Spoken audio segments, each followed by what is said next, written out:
Hello and welcome to episode 11 of the Force Friday Show, the weekly show from Movie Burner Entertainment, where we discuss all things Star Wars, be it canon, movie related, anything relating into Star Wars. What have we got first this week, Stephen? Oh, the first thing we'll talk about, John, is obviously the red carpet world premiere of Solo, A Star Wars Story. Now this was on, I think it was on YouTube Live on the Star Wars channel last week. It's thoroughly entertaining to see these things. Normally they do play out the same way, where you get the presenters just asking the cast and crew their thoughts on the upcoming film without revealing too many spoilers. I enjoy these. I think it's one that a lot of the fans can take part in. You saw a lot of fans on the sidewalks, partition sidewalks, revelling in the greetings of these actors, the Donald Glovers, Alden Ehrenreich, Emilia Clarke, Woody Harrelson, Jonas Zeotamo, who's replaced Peter Mayhew as the character of Chewbacca, such a large chap, as we'll talk about, I'm pretty sure, very soon. Yes, we will. I thoroughly enjoyed that. I like the whole greetings, getting the actors' thoughts on the film without obviously revealing too much, because they can't, because the actual release of this, worldwide release of this film, which is a week away now. And the thing I mostly liked was those little documentaries that were dropped in between the interview and scenes, John. But I'll let you in now and you can give me your thoughts. Yeah, first thing I want to say, Stephen, is the two hosts of the whole red carpet thing, and in actual fact the Star Wars show itself, thoroughly enjoy those two. I think they're great. Everything they bring, they've got an infectious personality, the two of them. Brilliant hosts, Andy Gutierrez and Anthony Carbone. I've been a fan of Anthony Carbone for a number of years. He was on Referee Games maybe about 5-6 years ago. Mind watching that every day, and I thought he was fantastic back then, so I'm glad to see he's got another job with Lucasfilm, because he's a brilliant host and they've done a great job in the red carpet event as well. Thoroughly enjoyed this event. I think it was about an hour and a half long. I didn't watch it live, I went back and watched it on YouTube after the event. But yeah, it was a brilliant show as a whole, put together really well. Amazing production. They got a whole host of different people in that they interviewed, be it producers, people that were working on the production and the makeup and the effects. The likes of Jon Favreau, they get Donald Glover, all the actors and actresses on. Or actors, I shouldn't call them actresses now because they don't like getting called that in Hollywood. That's a new thing. But it was brilliant. I loved seeing a little insight into what drove all these people, the people involved in the production, what drove the actors, what their favourite moments were. As you says, that big chap, what's his name? Jonas Satomer, or whatever his name is. He's a very, very large chap indeed. That was one of the things that struck me. Obviously, Chewbacca is famously very large. He's about 7 foot odds, maybe even 8 foot. This guy just towered above Carbone, who's not massive. He's not a midget by any means. I think he's about 5'7" or something. This guy was barely hitting his shoulder, so he's a very, very big chap. Very charismatic chap as well. He acquainted himself very well in the interview. I think he's 6'11", so yeah, I mean he's a big boy. He's a very big boy indeed, and I'm glad to see that we've got a guy that's actually likeable, taking over the mantle from Peter Mayhew, who was obviously a very likeable chap as well. Still frequents all the conventions and stuff like that. He's a guy that's well liked in the Star Wars community, so it's great to see they've got a guy taking over who's of a similar vein. Some of the interviews I did enjoy more than others. Thoroughly enjoyed Donald Glover's interview, where he says that his favourite part of being involved in the film and being Lando was the fact that all of his outfits and capes were fitted to him, so nobody else could wear them. I found that quite funny. And the fact that his dad was a big fan of Star Wars, and when he got offered the role for Lando, he went back to his father and asked him his advice, and he told him to jump at it because he would do a great job. And indeed it looks like he has done a great job if the reviews that are coming out are anything to go by. Interestingly, I've been looking at a lot of things that Donald's been putting out recently, and I'm very impressed with this chat. I didn't know he was a singer. I wasn't aware of Childish Gambino. I've just been awoken to that one, so he's a very talented man. But I'm gibbering on here, Stephen. I'll go on and get into some of the other things I enjoyed. I'll let you back in because I've been gibbering on for about 3 minutes now, so yeah. Yeah, I also liked the interview with Paul Bettany as well. I'm really looking forward to seeing what his character brings to the Star Wars universe, John. Yeah. He's such an interesting, likeable guy. Just when I hear his voice though, it does really just pull me into the character of Vision from Avengers films. He's certainly, from what I gather from his interview, he is a big Star Wars fan anyway. One of the other things I enjoyed about this red carpet treatment was that big Millennium Falcon that was on set. Over the past week, in the run-up to this world premiere, there was photos getting, not so much leaked, but fans, taking photos of the construction of this. We certainly got to see the construction of it as well, and it was very impressive for a temporary prop, if you like. Mm-hmm. Yeah, I seen an actual time-lapse video of this getting put together, and I was extremely impressed. This is obviously a continuing thing with Lucasfilm Disney. They've done it at all the various different premieres. We had the big walker for The Last Jedi one. I can't remember what they had at The Force Awakens. May have been another Millennium Falcon, but obviously the older, trashier one with the special modifications. This one's very much Lando's Millennium Falcon, and I have to say, I do like Lando's version of the Millennium Falcon. I know it's got a lot of crap from various quarters in the Star Wars fandom since it was released maybe a few months back. I can't remember the exact date, but I like that version, I have to say. The sparkly clean version. I agree with you about Paul Bettany. I've been a massive fan of that guy for years upon years upon years. I think he's a great chat, very eloquently spoken, and he's a big fan of Star Wars by all accounts, because he gets in a little quip about Han shooting first. And he said a very interesting thing. I actually wrote it down in my notes. If I can find it, then I'll say it. Where he says that this film will give us an insight. I'm paraphrasing here because I actually can't find the notes. But he basically says that this film will show why Han is the type of chap that shoots first. It will give us an idea and an insight into what powers Han's mentality is when we get to meet him in A New Hope, for what would have been the first time. But it's now also going to be the second time we meet him, because we're getting a full standalone film.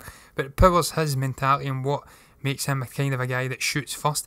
That was why I was always extremely disappointed that George went in to edit that, because I thought it took so much away from that character. What that says about Han at the beginning of A New Hope when he does shoot Greedo is that this is a guy that's brutal. He's willing to do anything it takes to survive. He's not going to take any risks. He's not going to risk his life and limb. He'll act first on impulse, and then he'll deal with the consequences later. And for a guy like that to then mellow and become part of something greater, like the rebellion, and actually develop friendships with Luke and Leia, it gave him an arc in that film. It was great to see him transform. If he's the type of guy that shoots when he's under fire, then that just totally nullifies that. We get a guy that's a character that's two-dimensional. It's not three-dimensional. It's not fleshed out. So that was disappointing. And I like that Paul says that. But I'm getting sidetracked again here. I do it all the time. But some of the other things I like, Stephen, was the little questions, the Twitter questions he asked some of the fans. Like, what's your most anticipated alien creature? I think most went for Jon Favreau's character. I forget the name of him at the moment, but yeah, I'm personally very intrigued by the character Firm Scissorpunch just because of that name.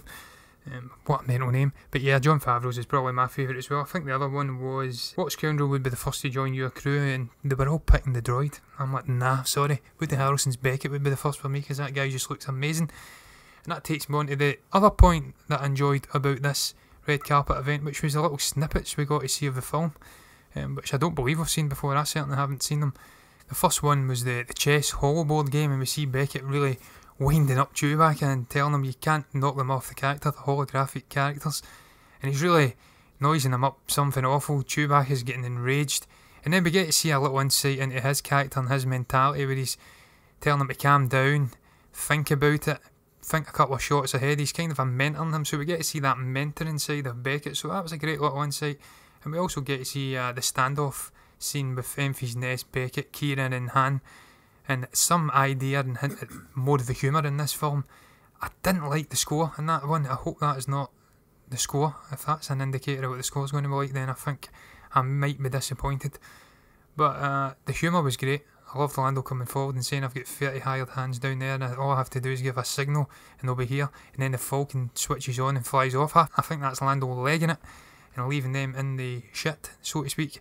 So that was great. I liked the little insights into the film. There was various things I liked about it, Stephen. It was a very impressive red carpet event. That's one thing I can't slag Lucasfilm Disney off for. They've been getting a lot of crap recently, but they do know how to put on a show.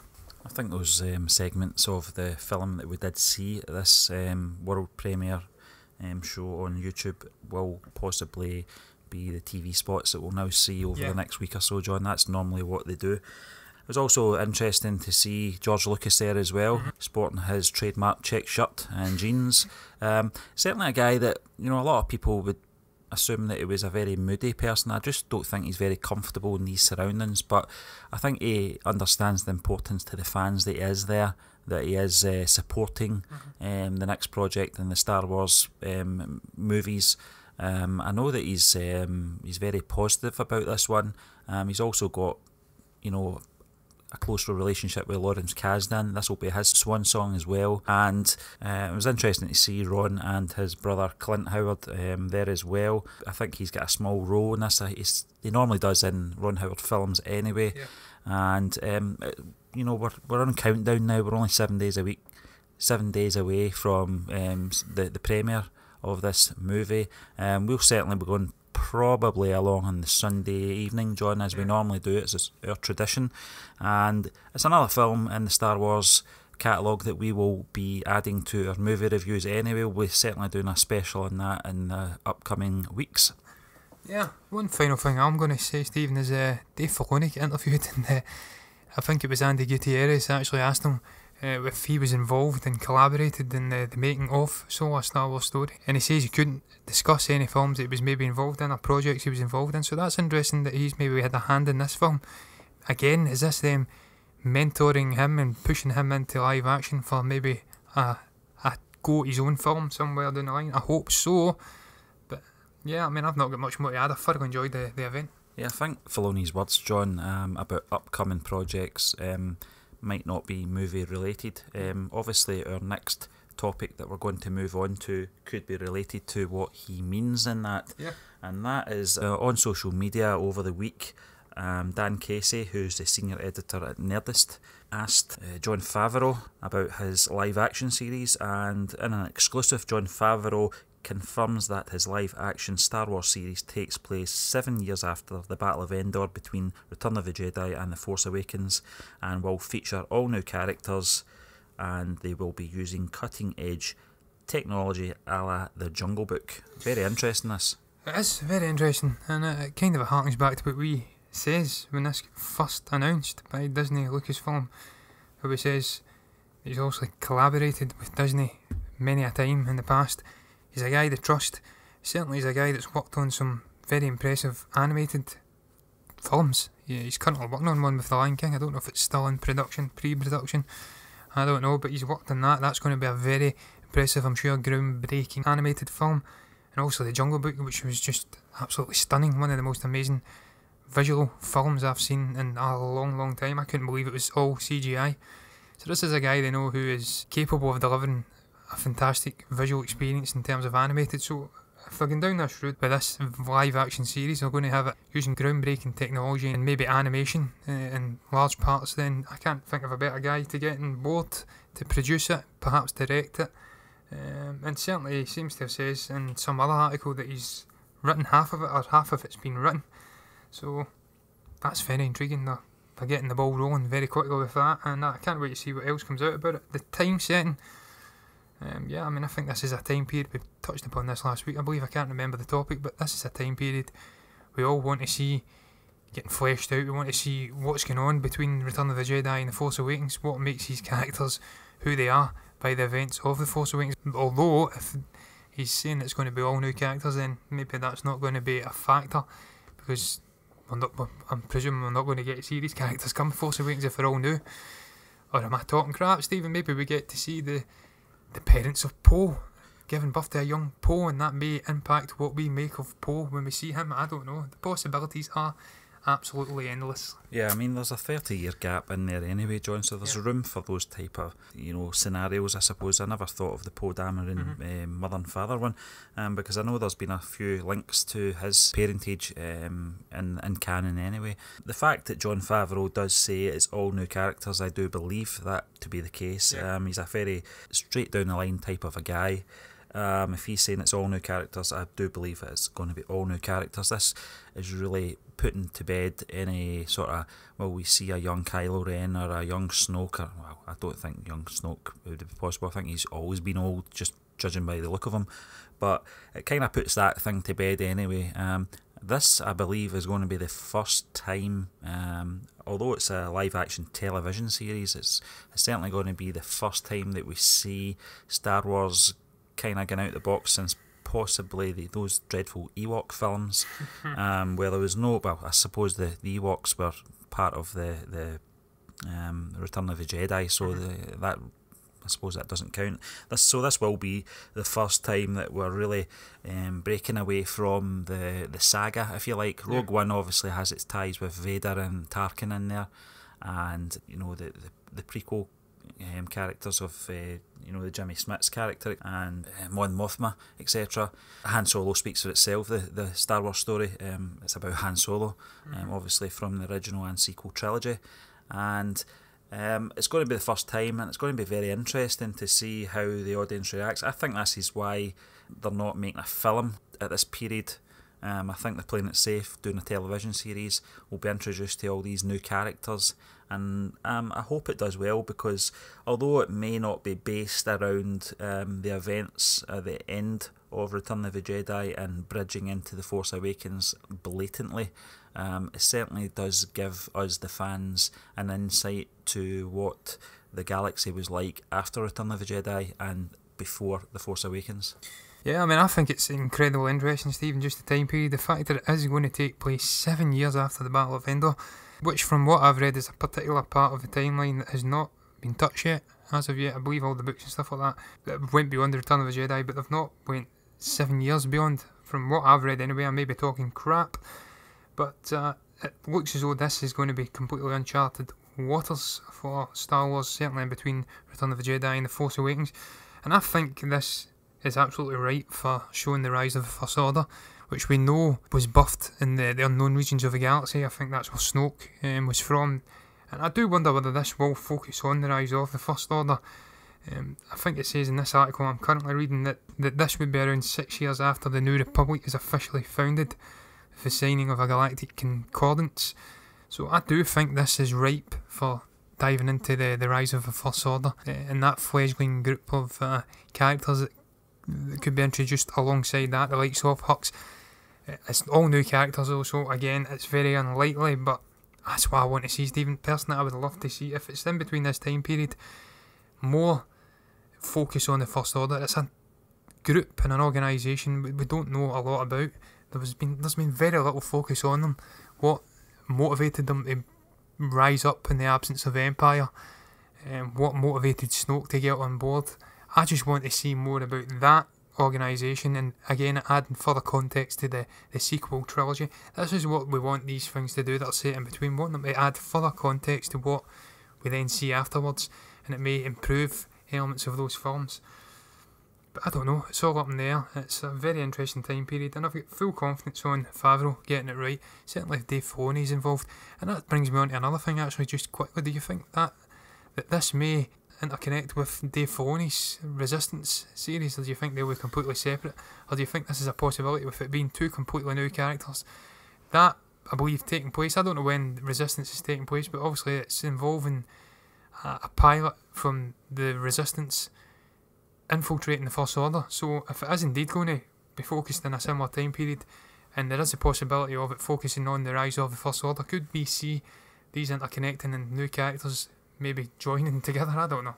I think Favreau's series could be before Resistance, the animated series, John. This is me just speculating. I've got no concrete evidence on this. I think the animated series will take place closer to The Force Awakens than it does Return of the Jedi. I might be wrong in saying that. That's just surmising here, but if you're asking me the question, I would say that the Favreau live action series will take place before Resistance, and possibly after Chuck Wendig's Aftermath trilogy. I could be wrong there. I think it is, yeah. Yeah, so it's not going to sort of intertwine between these two other projects that you talk about, John, but it's an interesting period, as you said, and it will be very interesting to see, although from Favreau's words, we're not going to see the likes of Snoke or any of these common characters that we already know, but it's very interesting to see how these organisations manifest from the old rebels and the Rebel Alliance and the Empire, to see how that develops. obviously in the books it's a bit more explained as you read the books, John, so you're in a better position to discuss that. But from the sort of avid movie goer and TV goer going forward in this live action series, that's how I take it will sit in between Aftermath and before Resistance. Could be wrong though. No, I think you're right, because I've actually just googled it, Stephen, had a little look, and indeed Resistance takes place decades after the events of this live action series. So yeah, I mean, that totally puts a kibosh on my theory of interconnecting. Oh well. But certainly, as I say, it's a very interesting time period. It's a period of peace by all accounts. The New Republic has been founded. It's a very much a new organisation. The Empire's been defeated. It's running away with its tail between its legs, and the First Order obviously rises up in its place in the outer unknown regions of the galaxy. So we don't really know much about it. We're basing this on speculation and nothing more at the moment. I'm sure we'll get more tidbits of news and information leaking through as the months go on. I think it's going to be released in 2019 anyway, so certainly there's not long to go until it comes out. And I have mentioned before, this is going to be a very, very good year for Star Wars fans, 2019. We may be getting an Obi-Wan film, Stephen. Yeah. If reports recently are anything to go by, we're going to get the new Star Wars world in the Disney theme park and stuff like that opening up, and then in 2019. So it's all going to come together, the streaming service as well. And I'm very excited to see what they produce here with the combination of Resistance and now this live action series. It's very exciting. Star Wars is going off into different mediums, different platforms, and I can't wait to see what they produce. It was always going to be the case, John, that the Saga films, or the sequel trilogy, was going to reintroduce Star Wars to film goers, and certainly new generations who are not familiar with the franchise. This is the time now. They've been dipping their toes in the water over Rogue One and now Solo, a Star Wars story, these standalone films, and now they're getting in a little bit deeper now, and obviously these upcoming projects are going to be disconnected from the Saga films, which is a breath of fresh air in my opinion. I think it's time we moved on now. Last Jedi still leaves a bad taste in a lot of Star Wars fans' mouths. I can understand that. It's certainly one of the more divisive Star Wars releases of recent years, and that'll get wrapped up with episode 9 and just over 18 months time. But just moving on to our last segment of the Force Friday show, and this is something that came up on Polygon.com. Very annoyed with this actually, I've got to be honest. The Last Jedi comic gives Star Wars fans what they want: Luke mourning Han. Now the Polygon.com says that The Last Jedi didn't have time to dwell on Luke's reaction to the death of Han Solo, but Marvel's comic book adaptation, hitting shelves last week, has plenty of time for Luke Skywalker's inner life. In The Last Jedi, Rey and Chewbacca break the news of Han's death to Luke off screen. After they finally get the hermetic Jedi Master to talk to them, Luke realises that if Chewbacca and the Millennium Falcon are in Act 2, something is missing. That's how he says, "Where's Han?" And then it cuts to a very angry and petulant Kylo Ren. Yes, this is very disappointing, Stephen, I have to say. I would have loved to have seen this make its way into The Last Jedi. I think most people are in agreement with this, unless you're a sycophant who thinks that everything in The Last Jedi was absolutely fantastic and rosy, which we all know it wasn't. Yeah. It was a very divisive film, as you said, Stephen. It had some bad points, it had some good points as well. I did like the way they handled Luke at the end. I would have rather he didn't die. I've spoken about this endlessly. That was a real low point in the film, not giving Luke his chance to mourn on screen. It would have took maybe 25 seconds or something to let the guy have his moment. Mourning an iconic character, and a character that was very close to him. It was his sister's husband. A chap that had been through numerous attacks and battles and the ringer with him over the years. And to not have that in the film was an absolute joke for me. But we know who's responsible for that, and we'll not go much deeper on it. But to finally see it in a comic, I guess that's something at least. We get to see how he handled the death of Han. And I'll be intrigued to see it. I definitely will have a read of this. I haven't been a big comic book reader over the years, but I certainly have read quite a bit of Star Wars comics. And I will have a little bash at this one to see how Luke reacts to it, because we didn't get to see it in a deleted scene either, did we? Or did we? I can't recall. Yeah, there was a deleted scene. I think it was a 20-second scene that they did film, but it wasn't. Whoever made that final decision should really be in Greedo's position. I'm very disappointed, I've got to be honest.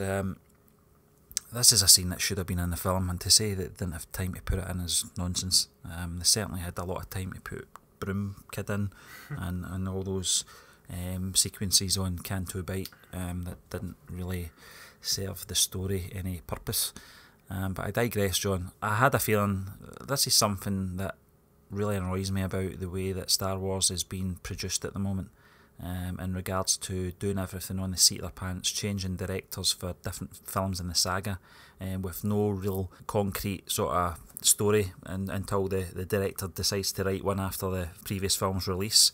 I know that they work on templates from the previous director and stuff like that, and whether or not they want to include those ideas from the previous director is their artistic license. I get that. This was another missed opportunity from Lucasfilm to really win the fans over with The Last Jedi. It should have been in there. I know that a lot of people said, well, they did kind of do it on the Millennium Falcon with Luke and R2. That wasn't really more than Han. It was more a nostalgic connection to the past. We see the hologram image of the distress signal from Princess Leia to bring Luke back in to at least train Rey with 3 steps of being a Jedi, although we only see 2. Another flaw in the film. It's just disappointing that it's having to be included in a comic, such a important moment in Luke's life. I felt it was a missed opportunity, and this is classic Lucasfilm trying to sort something that's irreparable. The film's already out there. They've realised they can't go down that road now. That's why they included the hug from Leia to Chewbacca in The Last Jedi, because they knew they missed that one out in the film before that. It's schoolboy errors. It really is. This wasn't a schoolboy error. This was disregarded because, as we said, they did film it and they disregarded it. I know that Ryan Johnson's come on and said the pacing, etc. Nonsense. Listen, I'm not going to diss the guy's abilities as a director. He's more of a film director than I ever dream of being. But from a fan's point of view, it should have been in there, and I don't think the pacing would have suffered much. No, I mean, as you say, the Canto Bight scene, Stephen, they totally disrupted the pacing of the whole film entirely. There was like a good half an hour chunk of the film which could have been took out, and it would have made no impact on the film at all. Obviously, with the revealing of Holdo's plan that they were always going to create anyway, and it was just all a diversion, that totally took away from anything that Finn and Rose were doing on Canto Bight. There was no point to it. They went off to do this little jaunt to Canto Bight to force in anti-animal cruelty and Lord knows what else themes into the film, and it had no bearing on the story. So I don't understand and I don't agree with that explanation that there was no time to include the scene. The scene could have been included. It would have been great fan service. It would have been brilliant for the character, but it wasn't to be, and they have put it into a comic instead. So I did see a little photo of the scene. It was very short. It's basically levitates some items in his hut, and then Chewbacca hugs him and he tells him it's alright, Chewie. So I mean, again, how hard would that have been to put in the film? But I'm not going to go off on a tangent, Stephen. It's been done to the death. It should have been in the film. It wasn't, and it's great to see it's at least popped up in the comic. We get to see some sign of him mourning his friend. Yeah, I was going to say that, John. This is not a dig at the comic. The comic actually illustrates it very well. From the illustrations are absolutely superb, pieces of art and storytelling. There's no doubt about that, and it really does capture what the film should have captured. Because let's not forget that Star Wars primarily is a movie-based story. It's how it started, and it's certainly how it will finish. Yeah. But I digress. I just very disappointed, that the scene was not included. I didn't know the scene was even filmed until the extras came out on the Blu-ray last month, and I was disappointed to see that it was a deleted scene, because it was considered, and whoever made that final decision has disappointed a lot of fans. And I don't mean this in a whiny fanboy way or anything like that, because the largest majority of the film I did like. I was very satisfied. We did say this on the podcast, so it's not having a go at the film itself. I just felt there was a few wee things that they could have included. It was one of the things that when The Force Awakens left us, big question was, why did Luke not intervene and try and save his friend?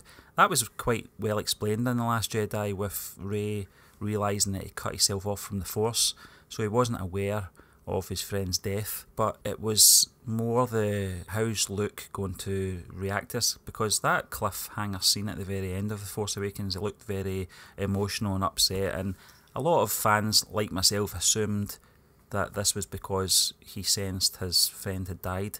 How wrong were we? Yeah, I mean, I think that was just JJ leaving the door open to the possibility of that being the case, Stephen. As we know, it's all been quite haphazard in the way it's been executed, directed, the way the stories have all been put together. It's not been one big continual trilogy that's been penned out with a set start and beginning, and they know which way these characters are going to develop and the way the arcs are going to go. It's all been very haphazard, much like the way the original trilogy was put together. But that was a very different time period. We've moved on. Films have moved on, and the likes of the MCU show how it should be done. You should have a very distinct start and end, and you should have a very clear idea of where the story is going in between. There should always be room for improvising various different plots and stuff like that in between, but I digress. I'm gibbering on. I wasn't happy with the exclusion of that particular scene. Glad to see it at least mourned them in some way though, even if it did pop up in the comic. And that just brings us to the end of this week's episode of the Force Friday Show, where we break down all things Star Wars. We'd like to thank you for listening to us once again, and we'll be back next week to do it all again. Remember guys, if you're enjoying the content we're putting out, then do subscribe to our YouTube channel, like, comment on and share the videos. You can also find us on iTunes and the Google Play Store at the Movie Burner Podcast, and give us a little follow on Facebook and Twitter at Movie Burners. If you fancy a spot of casual reading, then all our latest written reviews and the occasional article can be found at movieburnerintertainment.org. Until the next time, goodbye.